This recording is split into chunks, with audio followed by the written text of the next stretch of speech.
kita bisa bersama-sama untuk melangkahkan kaki dari rumah-rumah kita masing-masing untuk menuju rumah Allah Subhanahu wa taala guna melaksanakan salat fardu subuh berjamaah yang pahalanya begitu besar di sisi Allah Subhanahu wa taala dan menjadi pembeda antara orang-orang yang benar-benar beriman kepada Allah Subhanahu wa taala dan orang-orang yang hanya pura-pura beriman kepada Allah Subhanahu wa taala.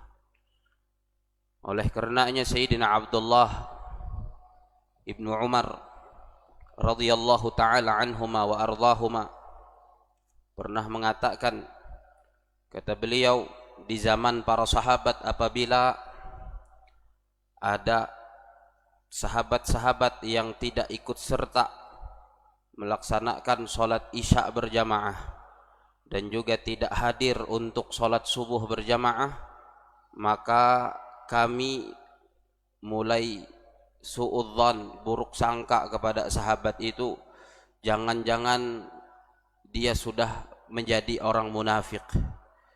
Karena memang sholat isya berjamaah, sholat subuh berjamaah itu adalah sholat yang paling berat bagi orang-orang munafik.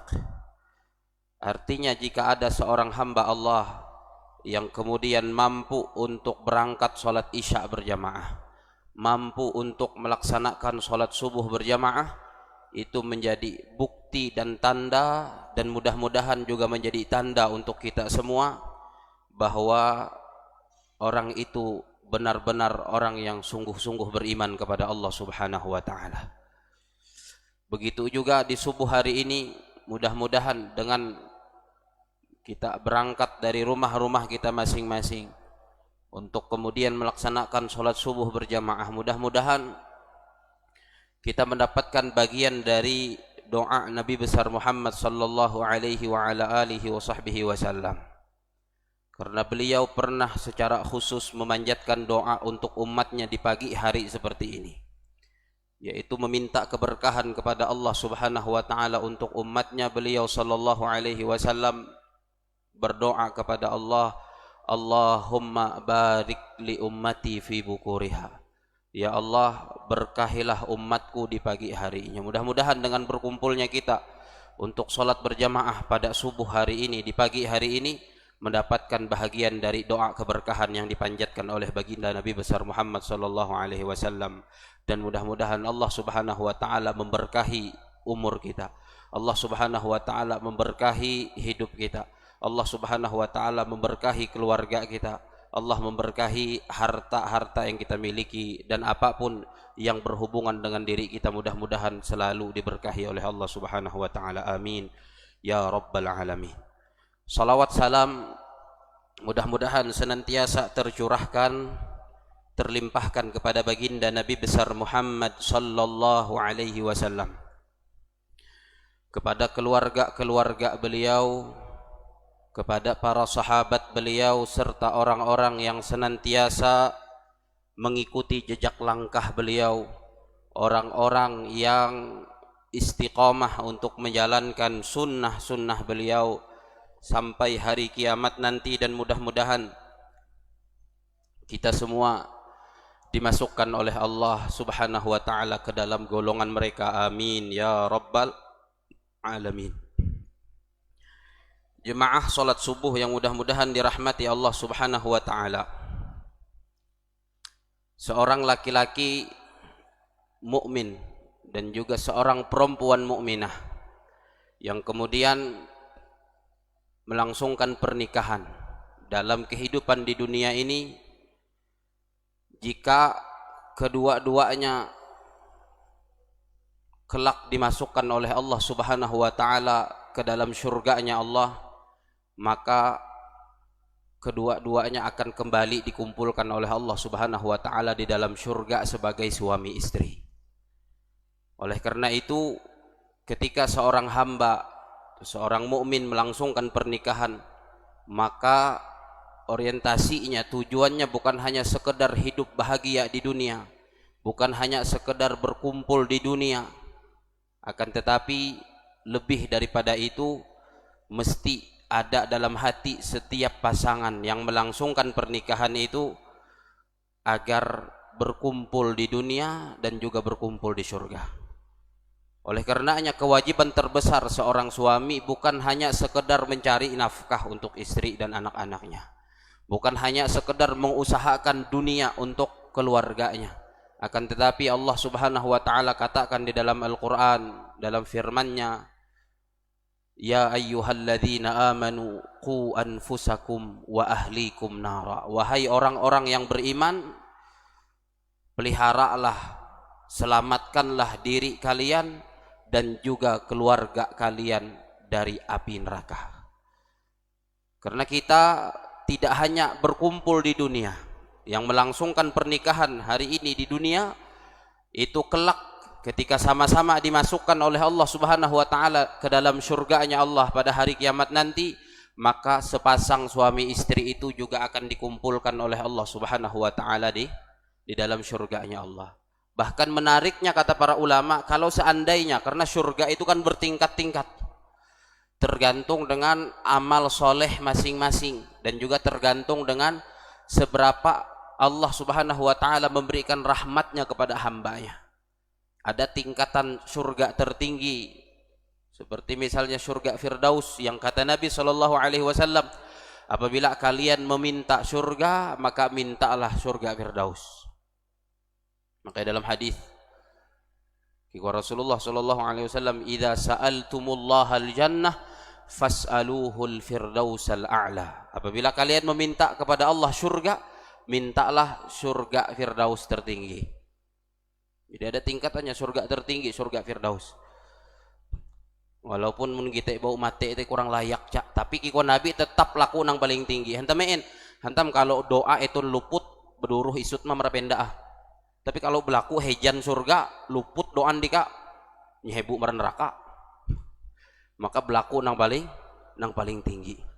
Nah, walaupun sepasang suami istri nanti mungkin dari segi amalan atau dari segi ibadah dalam kehidupan di dunia berbeda rupa. Ketika beribadah si huang dunia itu tercangkal sawe daripada bani misalnya, lalu si surga kareh rupa sawe itu iletakan he Allah Subhanahu wa taala si derajat nang tertinggi daripada baninya, itu kehampi atau kumpul. Kikuan para ulama tetap akan dikumpulkan oleh Allah.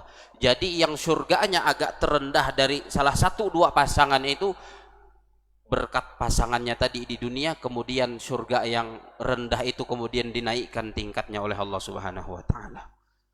Makanya tentang perkumpulan ini juga difirmankan oleh Allah Subhanahu wa taala di dalam beberapa ayat di dalam Al-Qur'an.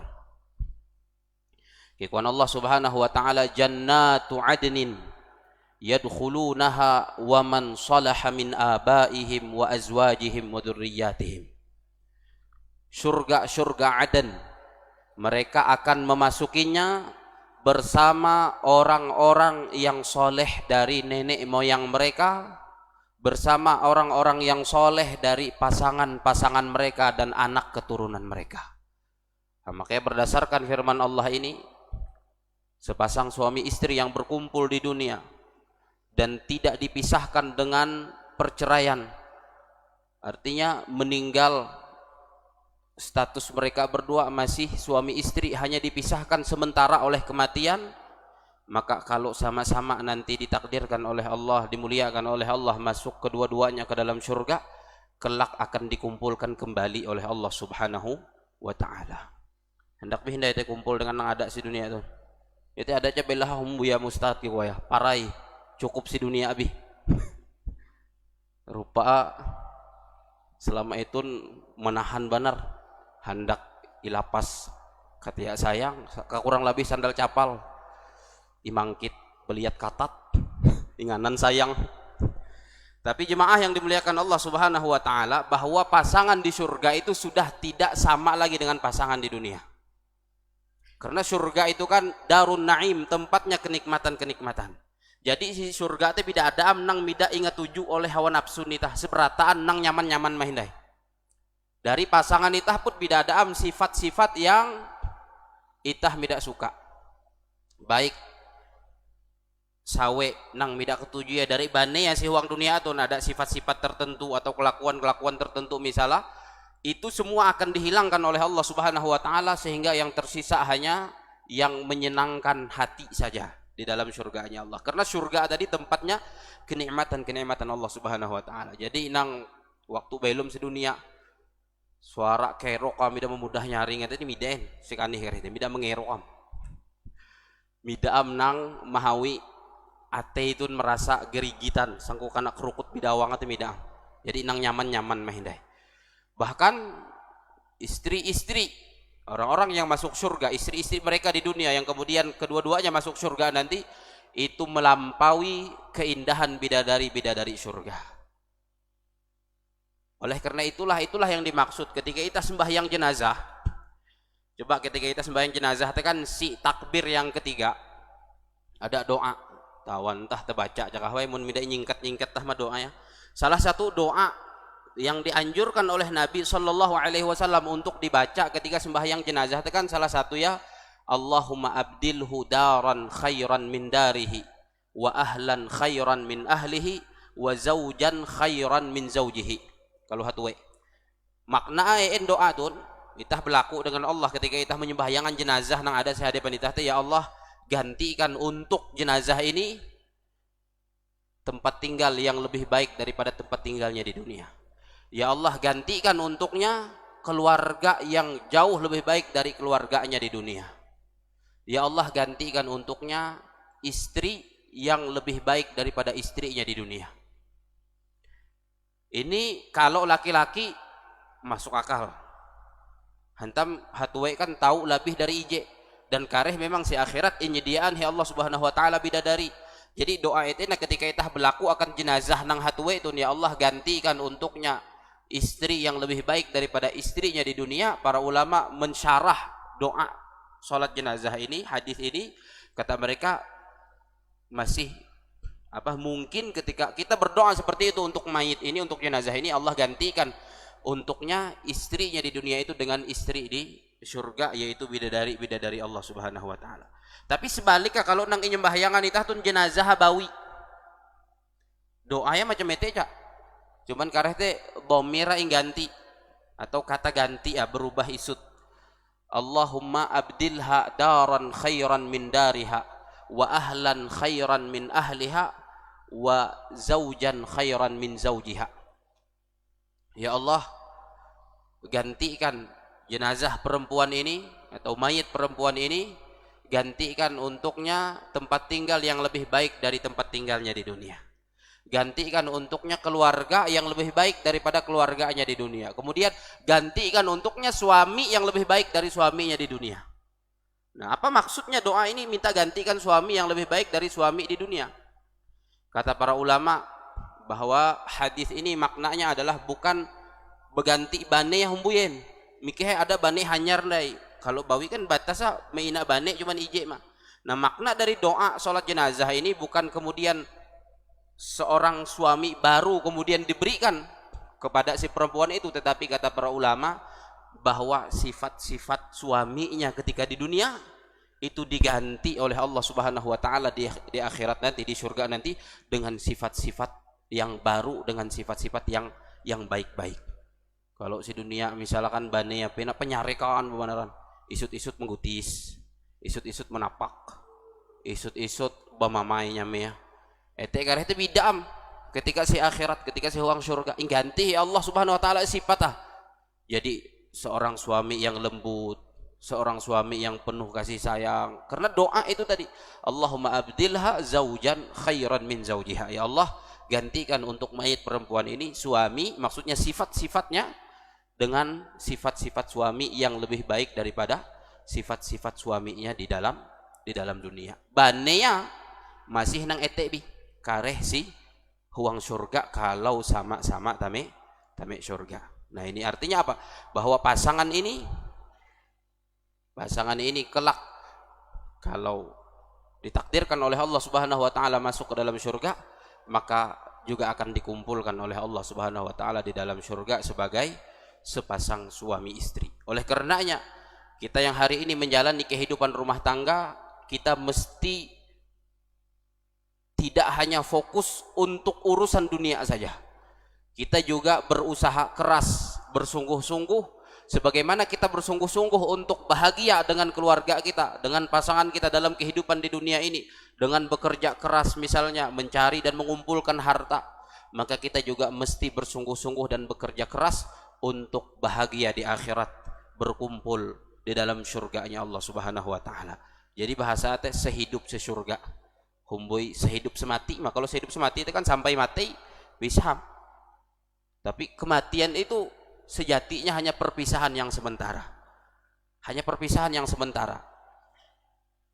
Karena nanti akan kemudian dijumpakan atau diperjumpakan lagi oleh Allah Subhanahu wa taala, dipertemukan lagi oleh Allah. Makanya sama-sama berusaha, saling mengingatkan di atas ketakwaan kepada Allah Subhanahu wa taala, saling mengingatkan untuk selalu menjalankan semua perintah-perintah Allah Subhanahu wa taala, saling mengingatkan untuk meninggalkan larangan-larangan Allah Subhanahu wa taala. Karena inilah yang seperti inilah upaya kita untuk kemudian berkumpul di dunia dan juga berkumpul di dalam surganya Allah Subhanahu wa taala. Nah, pertanyaannya jemaah yang dimuliakan Allah Subhanahu wa taala, kahampia kalau seandainya ada uluh bawi yang kemudian meninggal banea,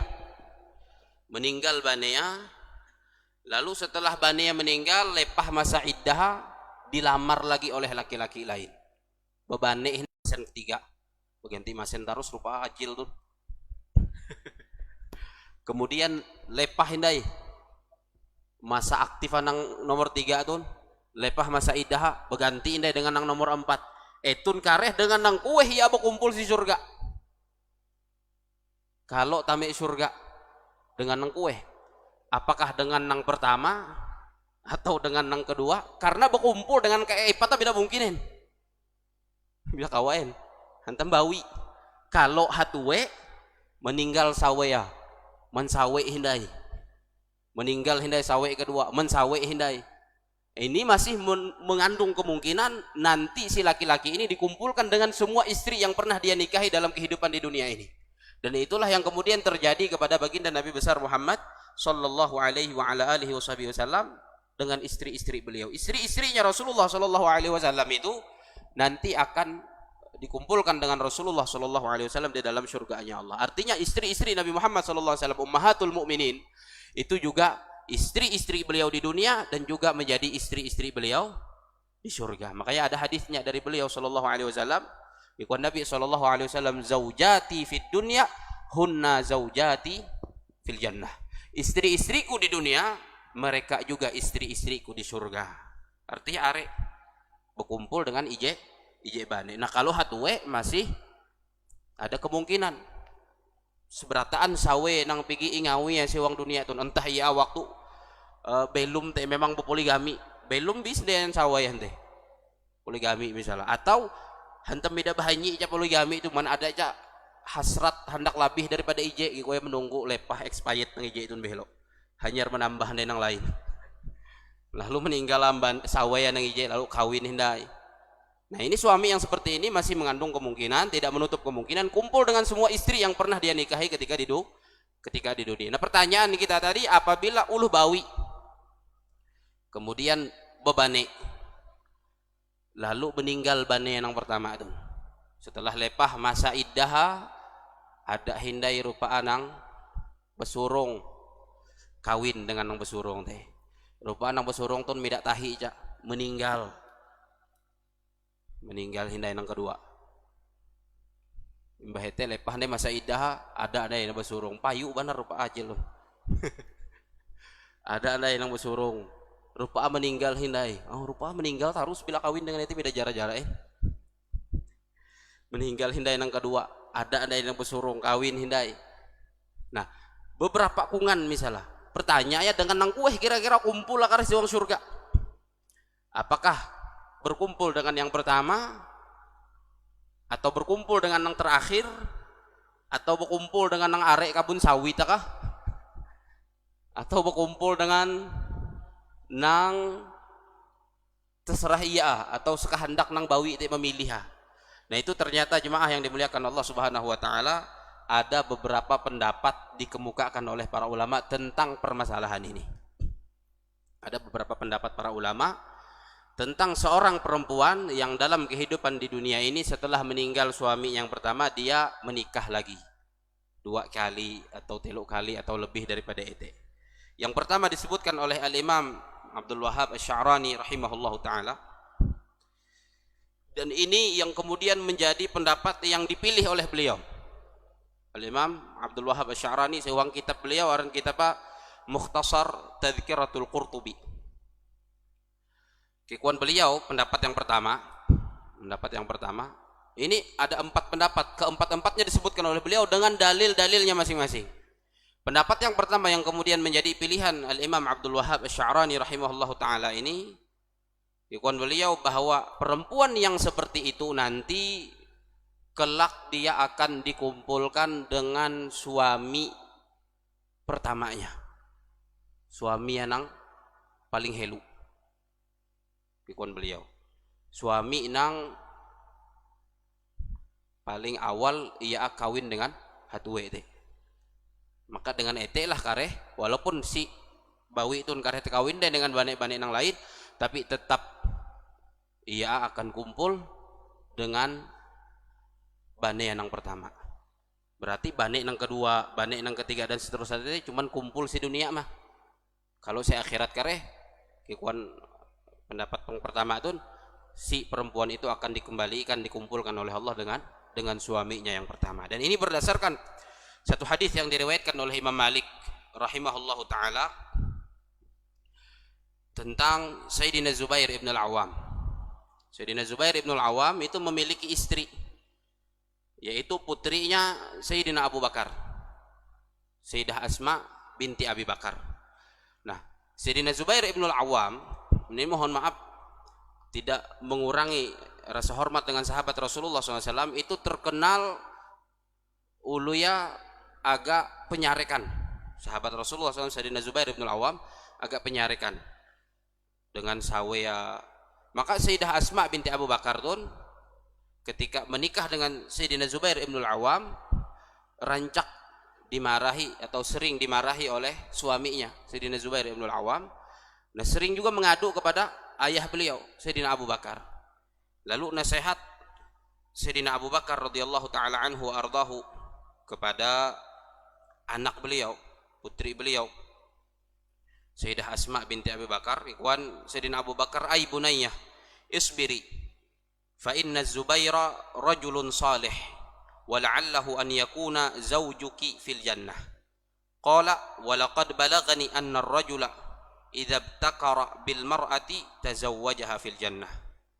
Kata Sayyidina Abu Bakar radhiyallahu taala anhu menasihati putri beliau yang tadi mengadu tentang suaminya. Kikuan beliau, wahai putriku tercinta, kikuan beliau bersabar bi, walaupun suamimu atau banemu macam itu, ikau pilihanmu cuma bersabar. Entemen Zubair tun adalah orang soleh. Zubair ini orang soleh, dan barangkali Zubair inilah kelak yang akan menjadi suamimu di surga. Kenapa? Ikon Sayyidina Abu Bakar, karena telah sampai riwayat kepadaku bahwasanya seorang laki-laki apabila dia yang mengawali keperawanan seorang perempuan, maka dengan si laki-laki itulah kemudian perempuan itu dikumpulkan oleh Allah Subhanahu wa taala di dalam surga. Jadi siapa laki-laki yang mengawali keperawanannya, yang menjadi laki-laki pertamanya, menjadi suami pertamanya, berdasarkan apa yang dikatakan oleh Sayyidina Abu Bakar radhiyallahu taala anhu ardahu, beliau nasihatkan kepada putrinya Sayyidah Asma binti Abi Bakar, ikon beliau, maka nang pertama adalah yang mengawali keperawanan perempuan itulah yang kemudian menjadi suaminya di surga nanti. Maka ikon beliau bersabar. Zubair tun uluya termasuk uluh soleh, dan ia akan menjadi banen musi surga hantam ia nang mengawali keperawananmu ikon Sayyidina Abu Bakar radhiyallahu taala anhu arda. Cuman pendapat ini jemaah yang dimuliakan Allah, pendapat ini nanti bertolak belakang dengan apa yang terjadi kepada Nabi Shallallahu Alaihi Wasallam. Kalau kita meumpat pendapat yang pertama tuh, maka konsekuensinya kita akan berpendapat bahwasanya istri-istri Nabi tidak akan berkumpul dengan Nabi Shallallahu Alaihi Wasallam. Hantam kebanyakan istri-istri Rasulullah itu sudah pernah dinikahi oleh orang lain sebelum Rasulullah kecuali jikungan mah Sayyidah Aisyah radhiyallahu taala anha wa ardhaha. Sementara Nabi itu dalam hadis yang kita sampaikan bahwa istri-istriku di dunia kiku Rasulullah seberataan teh adalah istri-istriku di surga. Padahal seberataan sawen Nabi kecuali Sayyidah Aisyah itu adalah janda-janda yang sudah pernah menikah sebelumnya dengan laki-laki lain. Artinya ini masalahnya di pendapat pertama ini di sini bertentangan dengan apa yang terjadi dengan Rasulullah Shallallahu Alaihi Wasallam. Dan apa yang terjadi dengan Rasulullah ini pasti bahwa istri-istri Nabi itu akan berkumpul dengan Nabi berdasarkan sabda Rasulullah Shallallahu Alaihi Wasallam dengan daun. Artinya apa? Ini menunjukkan bahwa pendapat pertama itu lemah, tidak kuatin. Berarti nang jadi bani kedua itu ada harapan bi, ada harapan. Pendapatnya itu tidak terlalu kuat karena bertabrakan dengan kasus Nabi Muhammad Sallallahu Alaihi Wasallam. Kemudian pendapat yang kedua ini berpendapat bahwasanya perempuan itu disuruh memilih kareh meina bani epat misalnya. Jadi ketika sampai marak surga, tamek surga Allah bawi itu inyoho ya Allah Subhanahu wa taala memilih dari keepat bani itu. Atau dua misalnya, imilih antara dua itu, telu imilih antara telu te epat, imilih antara epat dan seterusnya. Nyoho memilih. Kalau nang imilihan yang pertama, maka ini dikumpulkan oleh Allah Subhanahu wa taala dengan laki-laki pertama atau suami yang pertama. Kalau dia memilih yang terakhir, maka nanti dia dikumpulkan oleh Allah Subhanahu wa taala dengan yang terakhir. Dan seterusnya macam itu. Jadi tergantung si bawi ya, berarti pendapat yang kedua. Dan ini adalah pendapat seorang ulama dari madhab Maliki, yaitu Al-Imam Abu Bakar Ibnul Arabi rahimahullahu taala. Kikuan beliau mengatakan, fa in kanatil mar'atu dzata azwajin faqad warada 'anil nabiy sallallahu alaihi wasallam annaha tukhayyaru fil azwaj. Telah datang atau sesungguhnya seorang perempuan apabila dia ketika hidup di dunia memiliki beberapa suami, memiliki beberapa bane, ikhwan al-Imam Abu Bakar Ibnul Arabi, maka telah datang dari Nabi sallallahu alaihi wasallam satu hadis annaha, bahwasanya si perempuan itu tukhayyaru fil azwaj, disuruh memilih di antara suami-suaminya itu nanti di dalam surga, disuruh memilih oleh Allah. Fa ayyu zaujin ikhtarathu kanat lahu, maka suami yang mana yang dipilih oleh si perempuan itu, maka suami itulah yang nanti yang akan menjadi suaminya di dalam surganya Allah Subhanahu wa taala. Jadi suami pilih ya itu yang menjadi bane ya siwang surga. Tapi karehnya Allah milih nang pertama atau nang kedua atau nang ketiga atau nang terakhir misalnya. Pokoknya nang kueh pilih ya nang itu lah nang inengan ya Allah Subhanahu wa taala. Nah, ini pendapat yang kedua. Artinya suami yang manapun ada harapan berkumpul dengan istrinya itu. Tergantung kareh pilihan sawe nang kueh. Pertimbangan sawe kareh entah waktu si dunia dengan suami nang itu dengan bane nang itu nang tenyaman misalkan ulu ya penyayang, ulu ya lembut, nang helu tiga kue pemamayan, penyarekan perangutan, milih-milihin misalnya. Jadi tergantung si sawe deh hendak memilih nang kue ya. Kemudian pendapat yang ketiga bahwa dengan siapa si perempuan yang memiliki banyak suami itu dikumpulkan oleh Allah Subhanahu wa taala. Pendapat ketiga adalah bahwa perempuan itu akan dikumpulkan dengan suami terakhirnya. Banea nang pelelepahan. Nah itu kare boleh huma imbisik bane sawe. Bila yaku behelo ke amun ikau masih hendak dikumpul dengan yaku si surga bela menggaun nang lain. Oke. Jadi pendapat ketiga bahwa si perempuan itu, si istri tadi akan dikumpulkan dengan suami terakhir. Ini berdasarkan satu hadis juga dari Sayyidina Hudzaifah ibnul Yaman. Anna Hudzaifah ibnul Yaman radhiyallahu anhu qala li zaujatihi, bahwasanya Sayyidina Hudzaifah ibnul Yaman radhiyallahu anhu pernah berkata kepada istrinya. Sama nang kikwang kula ana pesan dengan sawe ya. Kikwaya berpesan, insarraki antakuni zaujati fil jannah in jama'ana Allahu fiha fala tatazawwaji ahadan min ba'di.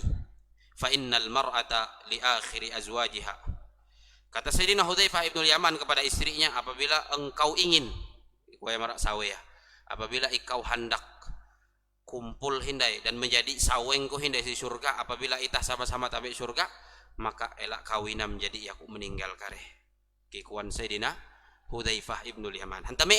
Hantam kikuan Sayyidina Hudzaifah ibn Yaman, aku pigi mehining Rasulullah sallallahu alaihi wasallam bersabda, ini kuan Rasulullah, innal mar'ata li akhiri azwajiha fid dunya. Sesungguhnya seorang perempuan itu akan dikumpulkan oleh Allah di surga dengan suaminya adalah dengan suami terakhirnya ketika di dunia.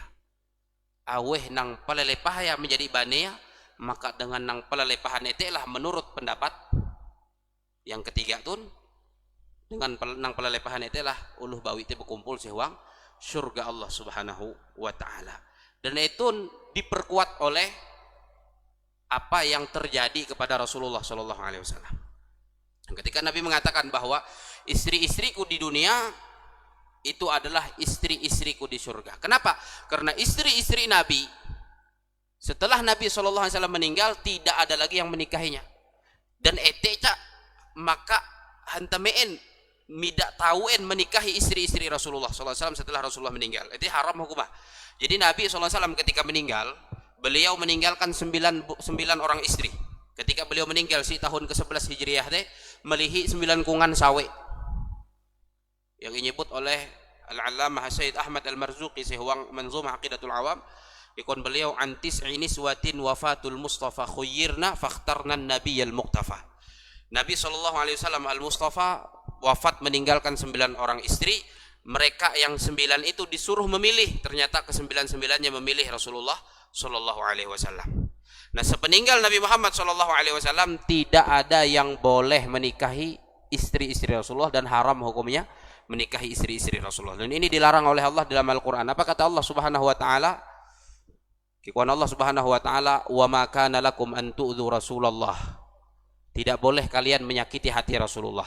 Wala antangkihu azwajahu min ba'dihi abadan, dan tidak boleh bagi kalian menikahi istri-istri Rasulullah selama-lamanya setelah wafatnya Rasulullah.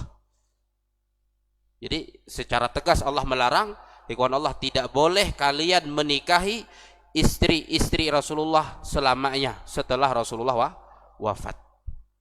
Kenapa dilarang oleh Allah Subhanahu wa taala istri-istri Rasulullah ini menikah dengan orang lain setelah Nabi meninggal? Alasannya ini, karena seorang perempuan akan dikumpulkan bersama suami terakhirnya di dalam surga. Ini alasan pertama. Walaupun ada alasan-alasan lain, misalnya seperti bahwa istri-istri Rasulullah ini bagi orang-orang beriman itu adalah ibunda-ibundanya orang beriman. Makanya dikatakan oleh Allah Subhanahu wa taala surah Al-Qur'an, "An-nabiyyu aula bil mu'minina min anfusihim wa azwajuhu ummahatuhum." Nabi itu lebih utama bagi orang-orang beriman dari diri mereka sendiri, dan istri-istri Nabi itu adalah ibunda-ibundanya orang-orang beriman. Jadi haram hukumnya menikahi istri-istri Rasulullah setelah Rasulullah meninggal. Yang pertama karena memang istri-istri Rasulullah itu adalah ibunya orang-orang beriman, kan menikahi umat ambil tahu. Nah, ketika istri-istri Rasulullah disebut sebagai ibunya orang-orang beriman, maka orang-orang beriman selain Nabi Muhammad tidak boleh menikahi istri-istri Rasulullah. Kemudian yang kedua alasannya bahwa istri-istri Nabi ini kelak akan dikumpulkan bersama Nabi karena Nabi adalah suami terakhir mereka di dalam kehidupan di dunia ini. Begitu juga ditambah lagi di sini tentang pendapat yang ketiga bahwa seorang perempuan itu akan dikumpulkan dalam surga dengan suami terakhirnya. Wa khataba Muawiyah bin Abi Sufyan Ummat Darda fa'abat. Jadi Sayyidina Muawiyah bin Abi Sufyan, sahabat Nabi, pigi melamar Ummud Darda. Ummud Darda ente keleka sawen Abu Darda. Jadi ada Abu Darda sahabat Nabi, ada Ummud Darda. Nah, ketika Abu Darda meninggal dunia, Muawiyah bin Abi Sufyan tun dumah mara Ummud Darda hendak melamar menjadi sawen Sayyidina Muawiyah bin Abi Sufyan. Dilamarlah oleh Sayyidina Muawiyah bin Abi Sufyan, fa'abat, tapi Ummud Darda midah handakin belein. Alasan Ummud Darda tu midah handakin. Kikuan Sayyidina Ummud Darda, sami'tu Abad Darda. Aku pernah mendengar Abu Darda. yuhadditsu an Rasulillah sallallahu alaihi wasallam annahu qala. Abu Darda pernah meriwayatkan hadis dari Rasulullah sallallahu alaihi wasallam bahwasanya Rasulullah bersabda, ikwan Rasulullah, innal mar'ata takunu li akhiri azwajiha fil akhirah fala tatazawwaji ba'di. Sesungguhnya seorang perempuan itu akan menjadi istri laki-laki atau suami terakhirnya di dunia, ikwan Abu Darda. Maka ikwan Ummu Darda, la uridu li Abi Darda badalan, ya aku midahandaken ada nang mengganti Abu Darda sewang ateiku. Masya Allah, luar biasa. Ummu Darda ketika dilamar oleh Muawiyah bin Abi Sufyan, ikwan beliau midahandaken, beliau tolak. Alasan yang temen kena hadis Nabi tadi, bahwa seorang perempuan akan dikumpulkan bersama suami terakhirnya di dunia. Ikwan Ummu Darda, ya aku midahandaken ada nang mengganti Abu Darda nang kumpul dengan aku sewang surga. Nah, ini pendapat yang ketiga. Pendapat yang terakhir, bahwa kepada siapa perempuan itu berkumpul, dengan siapa perempuan itu berkumpul dari beberapa suaminya di surga nanti, pendapat yang terakhir ini mengatakan bahwa dengan yang paling bagus akhlaknya. Dengan yang paling bagus akhlaknya. Mina epat bani misalnya. Bani nang kueh nang menjadi bani ya si wang surga. Dari nang keepat-epat tete aweh nang paling bagus akhlaknya selama berumah tangga dengan sawe ini. Entah nang pertama, entah nang kedua, nang ketiga, nang keempat dan seterusnya. Itu tergantung akhlaknya masing-masing. Nah, makanya Al-Imam Asy-Sya'rani kemudian ketika menyebutkan pendapat terakhir ini, kon beliau dinasihatkan kepada semua suami agar menjadi suami yang memiliki akhlak yang baik kepada istrinya, lemah lembut kepada istrinya, supaya ada harapan kemudian berkumpul lagi dengan istrinya di dalam syurganya Allah Subhanahu wa ta'ala. Nah, jadi itulah 4 pendapat. Tapi yang paling kuat dari 4 pendapat ini antara 2 ikon para ulama. Yang pertama ada pendapat yang ketiga, untuk suami terakhir atau bersama suami terakhir seperti yang terjadi kepada Rasulullah, atau yang terakhir adalah yang keempat, dengan suami yang paling baik akhlaknya.